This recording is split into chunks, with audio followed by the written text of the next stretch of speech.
nous, président, secrétaire et membres du jury, chargés par le recteur de l'Université de Lubumbashi, de procéder à l'examen de la thèse de doctorat présentée par M. le chef de travaux Matungulu Charles pour l'obtention du grade docteur en santé publique, après délibération en huis clos, avons pris la décision suivante. Monsieur le chef de travaux Matungulu Charles a réussi avec la mention grande distinction. Collation des grades académiques. Nous, professeurs ordinaires, Floribert Kitaba Kiabouanis, secrétaire général administratif agissant au nom de M. le recteur de l'Université de Lubumbashi, vu le procès verbal du jury, chargé par nous de procéder à l'organisation de l'épreuve de M. le chef de travaux Matungulu Charles, conférant à M. le chef de travaux Matungulu Charles les grades de docteur en santé publique. En foi de quoi, nous lui remettons le présent diplôme et les insignes de l'université et déclarons qu'il a la jouissance de tous les droits et avantages attachés à ces grades. Notre thèse a porté sur l'optimisation de l'utilisation des services de planification familiale dans la ville de Lubumbashi. Barrières et catalyseurs liés à l'offre et à la demande.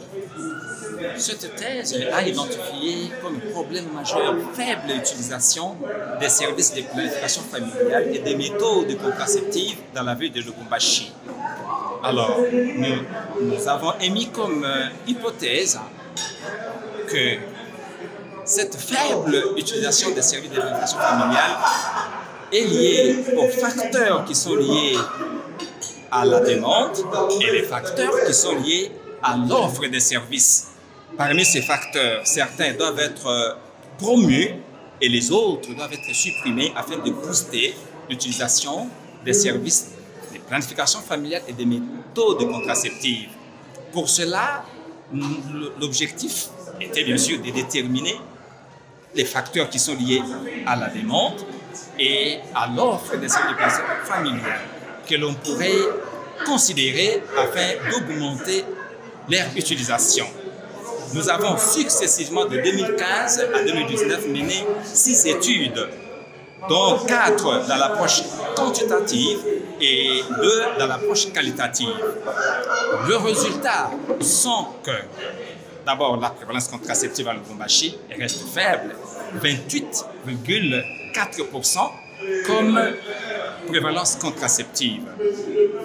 Comme facteurs qui sont liés à la demande, qui sont des barrières, nous avons identifié qu'il y a l'opposition des conjoints, qu'il y a les rumeurs sur les effets négatifs des méthodes contraceptives et les attitudes négatives de la population, de la société face aux méthodes contraceptives. Donc, toutes ces barrières liées à la demande doivent être supprimées.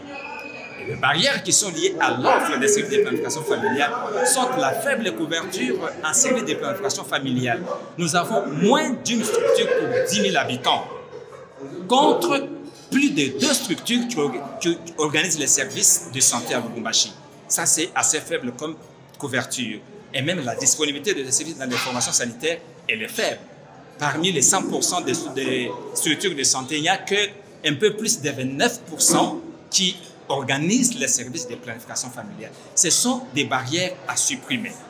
Alors, par rapport aux catalyseurs du point de vue de la demande, nous avons démontré que les attitudes positives des femmes, le soutien du conjoint, la discussion avec les conjoints et l'appartenance à certaines confessions religieuses comme les églises de réveil, ainsi que l'âge avancé de la femme supérieure ou égal à 35 ans, sont des facteurs qui prédisposent les femmes à utiliser les méthodes contraceptives. Donc, ce sont des facteurs à promouvoir du point de vue de la demande et du point de vue de l'offre de services. Notre thèse a montré que, certes, les services sont de bonne qualité là où ils sont organisés. Malheureusement, il n'y a qu'une faible proportion. Et nous avons également observé que la planification familiale est perçue comme étant l'une des stratégies à même de réduire la mortalité maternelle et infantile, bien sûr par les prestataires les services de santé, ce qui est une bonne chose quand c'est bien perçu. Donc, nous avons estimé que ces facteurs, ces catalyseurs liés à l'offre devraient aussi être promus. Et pour cela, nous avons proposé un plan de redressement des services de planification familiale dans la ville de Lubumbashi. Lequel plan de redressement nous allons le présenter aux acteurs du système de santé afin de s'en approprier pour en fait, s'appuyant sur les 7 piliers du système de santé et considérant les facteurs liés à la demande et à l'offre, afin qu'on arrive à booster l'utilisation des services de planification familiale et des méthodes contraceptives, bien sûr, afin que la population puisse jouir de tous les avantages qui sont liés à la planification familiale. Merci pour votre écoute. Voilà les condensés de notre thèse de doctorat défendue en ce jour.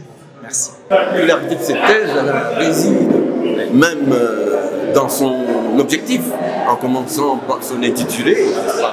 Il s'agit de la planification familiale qui est la source de l'amélioration du bien-être de la population en général. Parce qu'à partir de la planification familiale, les couples vont avoir le nombre d'enfants désirés qui ne puissent pas excéder leur capacité, la capacité des couples, c'est-à-dire des conjoints, de pouvoir s'acquitter convenablement de la formation de leurs enfants et de leur évolution. Et à travers la planification familiale, on résout beaucoup de problèmes, tels que la réduction de la mortalité maternelle, la réduction de la mortalité infantile, c'est-à-dire des enfants de moins de 5 ans, et ça permet d'avoir un nombre d'enfants voulus et vigoureux qui pourront devenir de bons citoyens pour la République démocratique du Congo.